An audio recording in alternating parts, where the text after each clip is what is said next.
अगर तुम्हारे पास कुछ है दे सकते हो, विज्ञान ही सब कुछ देती, तो मैं विज्ञान से मांग तो रहा हूं, खुद दो। तमाम हमारी माताएं हैं जिनके बच्चे नहीं पैदा हुए, जाने कितनी दवा करा चुके, जाने कितने डॉक्टर वैद्य ओझा सब कुछ। अरे दो ना भाई, विज्ञान दे सकती तो उसको बच्चा दे दो, उनके पेट में बच्चा होना चाहिए, नहीं हो रहा है। दूसरा, जब विज्ञान ही सब कुछ कर सकती तो आदमी मरना ही नहीं चाहिए। हमारे बड़े बड़े प्रिय लोग चले जाते हैं छोड़कर संसार, विज्ञान में सामर्थ्य तो रोक लो ना भाई, जिंदा रखो उनको, क्यों मार देते हो? फिर इतना ही नहीं, विज्ञान बहुत सब कुछ करने के बाद आज तक यहां तक नहीं बना पाई, सब कुछ बना डाला लेकिन अभी तक ब्लड नहीं बना पाई, विज्ञान खून नहीं बना पाई। बना ली क्या? जब भी आप जाएंगे अगर किसी के ऊपर ब्लड चढ़ना होगा तो ब्लड के बदले ब्लड मिलेगा, खून के बदले खून मिलेगा। लेकिन ऐसा नहीं है कि वो खून कहीं से बना ले, कोई फैक्ट्री बना ले कि यहां खून बनता है। बनता है आज तक, इतने बड़े बड़े विद्वान हो गए, इतने बड़े वैज्ञानिक हो गए, लेकिन आज तक खून की खोज नहीं हो पाई कि खून कैसे बने।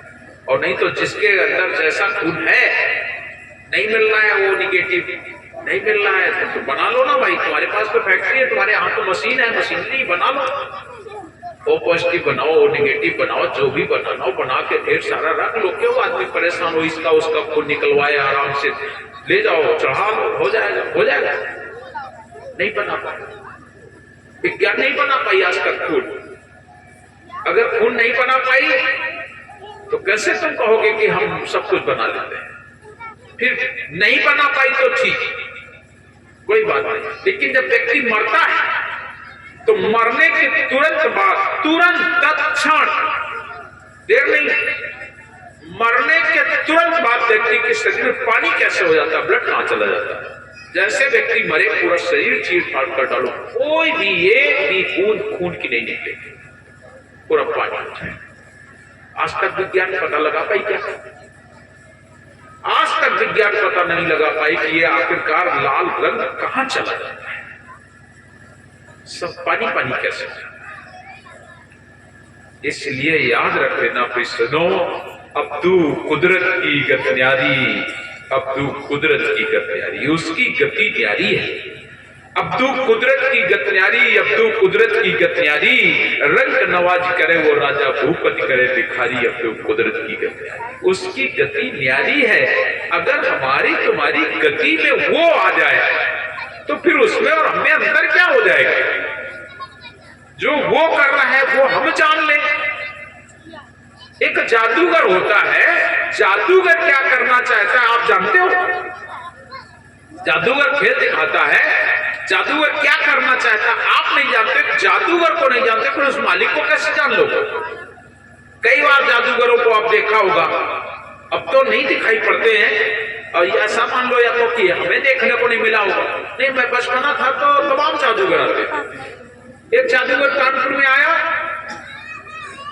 तो वो अच्छी सी जादू दिखा, वो पेड़ पौधे दिखा देता, फले हुए आम के पौधे दिखा दिया, फला हुआ नींबू का पौधा दिखा दिया, यहां तक कि लोगों ने कहा लौंग का फूल दिखा, लौंग दिखाओ, लौंग हरी उसने लाके दिखाई। क्यों भाई, तुम कर सकते हो? एक बाजीगर जो कर रहा है वो तुम नहीं कर सकते हो। हमारे गांव में आया था बाजीगर, वो कपड़े तमाम निकाल दिए, ना जाने क्या क्या निकाल दिया, गरी के गोले निकाल दिए, गरी नहीं गोला निकाल दिए, नारियल निकाल दिया। इतना ही नहीं, अंत में उसने कह दिया कि हमारी दुकान ना चली तो हमारा समय कैसे पास होगा, ट्रांजिस्टर एक मंगा दो। उस समय की मैं तुम्हें बात बता रहा हूं जब फिलिप्स और मर्फी जैसे बाजा चलते थे। उसने कहा मुझे फिलिप्स का बाजा चाहिए, एक छोटा सा बाजा इतना बड़ा फिलिप्स का निकाल कर तुरंत ट्यून बजा करके उसने दिखाई। मैं आपसे निवेदन करता हूं, एक मदारी, एक जादूगर, उसके रहस्य को तुम नहीं जान पा रहे हो तो परमात्मा के रहस्य को कैसे जानोगे? वो तो सबसे बड़ा मदारी है, वो तो सबसे बड़ा खिलाड़ी है। इसीलिए तो साहब ने एक भजन में कहा है,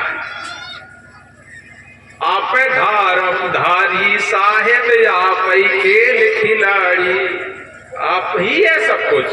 आप धारम धारी साहेब आप खेल खिलाड़ी है, पांच तत्व का किया पसारा, त्रिगुण माया सारी है। चेतन रूप आप हुई बैठे यहाँ अचंबा भारी, गुरु आप धारम धारी, साहेब आप खेल खिलाड़ी।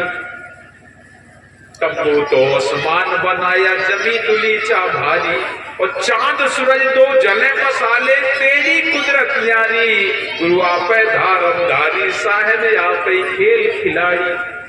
किसने बनाया है? कहां से लाए हो? आज तुम खोज कर रहे हो कि ये चंद्रमा पर ये नहीं मिल रहा है, वो नहीं मिल रहा, या ये मिल गया, वो मिल गया, सूर में पहुंच रहे हो, दुनिया की बातें कर रहे हो, लेकिन बनाया किसने? करने वाला कौन है? इतना बड़ा आसमान किसने बनाया है? ये पृथ्वी किसने बनाई है? कहां से आया? तंबू तो आसमान बनाया, जमी दुलीचा भारी, और चांद सूरज दो जले मसाले, तेजी कुदरत न्यारी। और पांच तत्व का किया पसारा, सब पांच तत्व का तुम्हारा सही, पांच तत्व का किया पसारा, त्रिगुण माया सारी, और चेतन रूप खुद बैठा, चेतन रूप आप भी बैठे यहाँ अचंबा भारी, गुरु आप धर्मधारी, साहेब आप बैठे। अगर उसकी महिमा को, उसकी बातों को, उसके कृत्य को तुम जान लोगे तो फिर तुम में और उसमें अंतर क्या होगा? फिर सब कुछ तुम ही हो जाओगे। तो जो लोग कहते हैं ईश्वर दिखाओ, वो एकदम निरामूर्ख है, अंधों में अंधे हैं, जिन्हें दिखाई ना पड़े, देखते हुए दिखाई नहीं पड़ रहा है।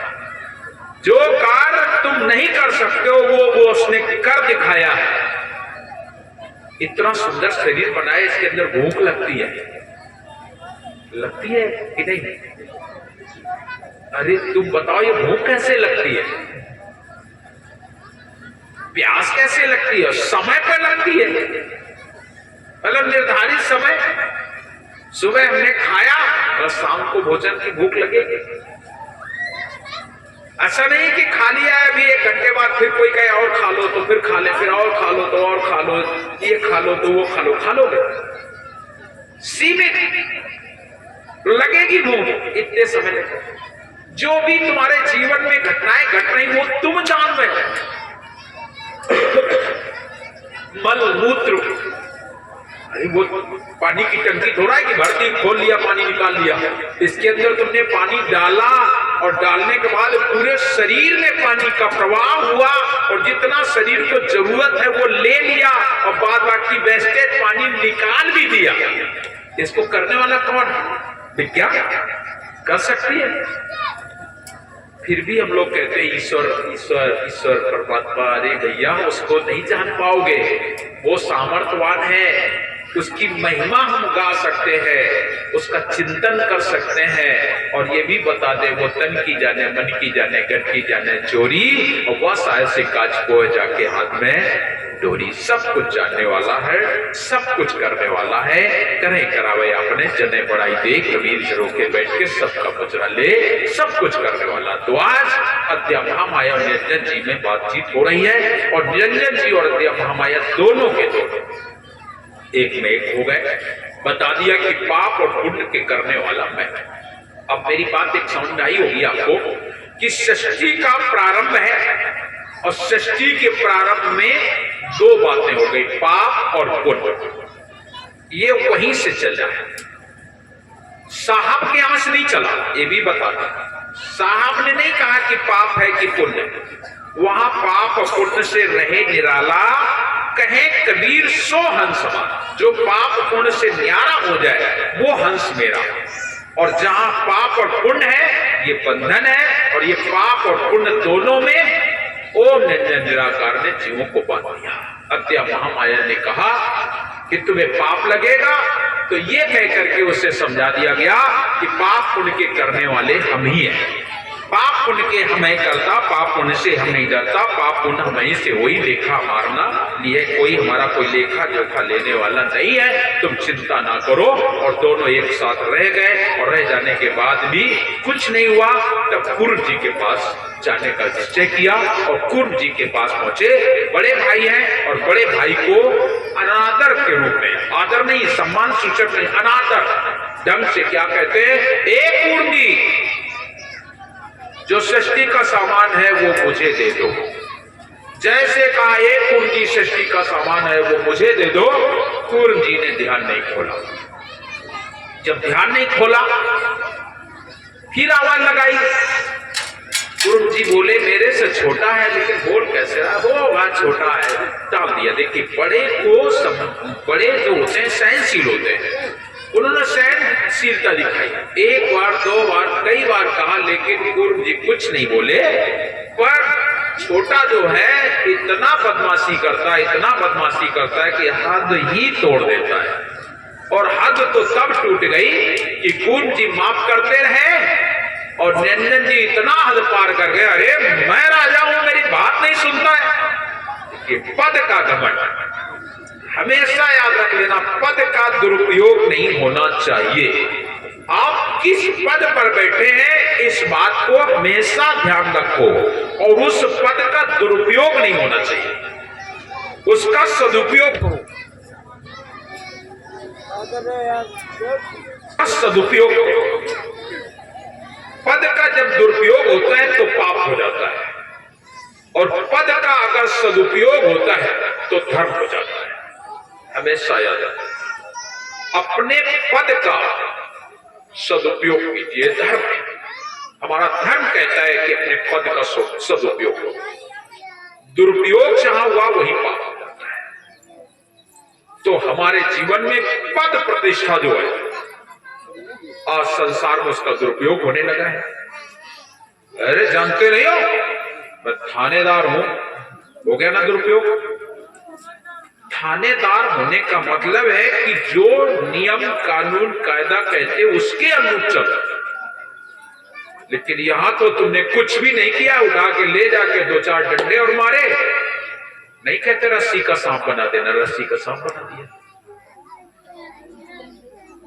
एक पुलिस वाला था, एक नाई की दुकान पर गया, बोले मेरे बाल बना दो, तो बाल बनाने लगा। तो नाई सीधा साधा बेचारा आदमी था, उसने कहा बाबूजी एक बात पूछे। बोले पूछो। बोले हमने सुना है कि पुलिस वाले रस्सी का सांप बना देते हैं। तो बोले का देखोगे क्या? कहा दिखा दे। तो वो बेचारा बाल बनाता रहा और वो धीरज भैया अपनी जेब से एक कट्टा निकाले और निकाल के पुलिस वाला वही की बक्सिया मांगे और जैसे वो दर्द दिनेश और तुरंत फोन कर दिनेश थाने पे 4-6 पुलिस वाले चले आए। और जैसे चले आए पुलिस वाले, नाई का तुरंत पकड़, कहा भैया मैं काहे पकड़ रहे हो? अरे बोले तुम बहुत नंबर 2 का काम करते हो। बोले हम कुछ नहीं बाबूजी, हम तो यह काम करते हैं, बस बाल बनाते हैं, यही दुकान छोटी सी, कुछ नहीं करते। वो तुरंत बोला देखो इसकी दुकान ढूंढो। और जैसे वो बक्सिया खोले तो वह तमंचा, और जैसे एक तमंचा निकलो मालियो पकड़ो इसको और ले जाके थाने में बंद कर देने जाए। तब वो थानेदार वो लोग देखे हो ऐसे रस्सी के सांप बना हुआ, समझ गए? आप समझ रहे? तो इस तरीके का व्यवहार करना निंदनीय है, पाप है। इसी को पाप कहते हैं। अपने पद का दुरुपयोग करना सबसे बड़ा पाप है। आपको इसलिए थोड़ा बनाया गया, लेकिन ना तुम्हें जबरदस्ती किसी को पकड़ना है तो कुछ करना है तो क्या करोगे? उल्टा सीधा काम करोगे। तो पद प्रतिष्ठा का दुरुपयोग नहीं करना चाहिए। पहला, विद्या का अभिमान। हम पढ़ लिख जाएं तो अपने विद्या का घमंड अपने बड़े और बुजुर्गों से कतई नहीं करना चाहिए। अपनी बात कहना अलग चीज, लेकिन ये घमंड, अरे तुम्हें कहावत कुछ, हमें देख लो भाई इतना हम इतना पढ़े लिखे हैं, और साहब मार ही पर कह देते हैं पढ़े लिखे नहीं गुरु मंत्र को, पढ़े लिखे नहीं गुरु मंत्र को भरो ज्ञान कुफर का, और बैठे नहीं साध की संगत कीन गुमान मरण का, ऐसा कोई सफा न देखा। नाम तो लिया नहीं, गुरु मंत्र तो लिया नहीं, और नाम जब लिया नहीं तो तुम क्या जानो गुरु क्या चीज होता है, गुरु की महिमा क्या होती है। जिस रस को हमने चखा ना हो उस रस के बारे में क्या जाने। कहते रहो कि ऐसा होता वैसा होता है, लेकिन जब उस रस को जाना जाता है, गुरु मंत्र एक अलग चीज है। तो विद्या का अभिमान, धन का अभिमान, आपके पास पैसा है तो उसका अभिमान मत करो, है अच्छी बात है, सदुपयोग करो उसका। पैसा मिला है तुम्हें, ईश्वर ने दिया है, परमात्मा ने दिया है, तुमने कमाया है, उसका सदुपयोग करो, जितना हो सकता है सदुपयोग करो। और जहां तुमने दुरुपयोग किया गड़बड़ हो जाएगा, मार दो, लग गया तो 4 लाख लगा देंगे, ये दुरुपयोग हो गया कि नहीं? और लड़ाई कर ली ना, 2-4 लाख तो 2-4 लाख, 10-20 लाख लग जाता, फिर वो लड़कों का जीवन कारावास हो गया। धनो चलोगा, धर्मो चलोगा, लड़को चलोगा, तीनों चलोगा। इसलिए कभी धन का दुरुपयोग, धन मिला है अच्छी बात है, उसको भूखे को भोजन, प्यासे को पानी, जो जिससे जरूरत है जरूरतमंद को कुछ दीजिए। आपने आपको दिया ईश्वर ने तो दीजिए, और देना चाहिए, करना चाहिए, बहुत अच्छी बात है। दिया दिया सब कोई कहे, दिया है घर की लाज, दिया अंधेरे में जले, दिया चलेगा साथ, और कुछ साथ नहीं जाएगा। जो दिया है वही साथ जाएगा, वही साथ जाएगा, कुछ साथ नहीं जाएगा। ये जितना भी, या एक भजन गाते ना ये लोग, तूने जो कमाया है वो दूसरा ही खाएगा, चाहे जितना तुम बैंक में धर के जाओ, दूसरे खाइए, कोई वो न। इसलिए अपने हाथ, तो विद्या का मान, धन का मान, कुल का मान, रूप का मान, प्रभुता, ये इनका मान करना ये बुरी चीज है। और आज निरंजन जी अभिमान में आ गए, मैं राजा हूं, पद प्रतिष्ठा में आ गए, और बड़े भाई का अपमान कर दिया। एक कुर्म जी, एक कुर्म जी, एक कुर्म जी कह करके बुलाया, और नहीं बोले तो क्रोध में आकर उनके 3 शीश काट लिए, और 3 शीश काट करके काट ही नहीं गए, खा गए, लील गए। और जैसे 3 शीश काट के लील गए, जब शरीर से स्थान बना तो उनके पेट में कहते हैं सारा सामान रखा हुआ था। जैसे ही पेट खुला वैसे सारा सामान बाहर हो गया। चंद्र, सूर्य, तारागण, पृथ्वी, बड़वा मल, 5 तत्व, 25 प्रकृति, सब कुछ बाहर। और जब सब बाहर हो गया, ये जल वायु अपनी आकाश दिखाई पड़ने लगे। निरंजन जी बड़े खुश हो गए, हो गया पाप हो गया, लेकिन हमारा काम बन गया। वो वहां से आ गए निरंजन जी अद्या महामाया के पास, और इधर कुर्म जी रोने लगे, सतपुरुष को याद करने लगे, हे सतपुरुष, हे सतपुरुष, इस दुष्ट को दंड दिया जाए, इसने मेरे 3 शीश काट लिए हैं। और षष्ठी की जो आयोजना थी, जो षष्ठी का सामान था, वो सब बाहर हो गया, मेरा पेट खाली है। साहब आके बोले, तुम धीरज रूप हो, धैर्य धारण करो, तुम बड़े हो, मैं तुम्हें आशीर्वाद देता हूं। ये जो 3 शीश काटे, 3 शीश के 3 अंश होंगे, और 3 अंश के 3 देवता होंगे, उन्हीं से सृष्टि का संचार होगा। मैं तुम्हें आशीर्वाद देता हूं, जो तुम्हें भूख लगी उसके लिए भी मैं तुम्हें अमृत देता हूं। ये सूर्य चंद्रमा अमृत का जो भाग है वो मैं तुम्हें देता हूं, उससे तुम्हारा पेट पालन होगा। और पूर्णिमा के दिन तुम्हारा पेट खाली रहेगा। जिस दिन लोग व्रत रखेंगे उस दिन रिद्धि सिद्धि भी प्राप्त करेंगे। कबीर पत्नी को व्रत भी रखा जाता है।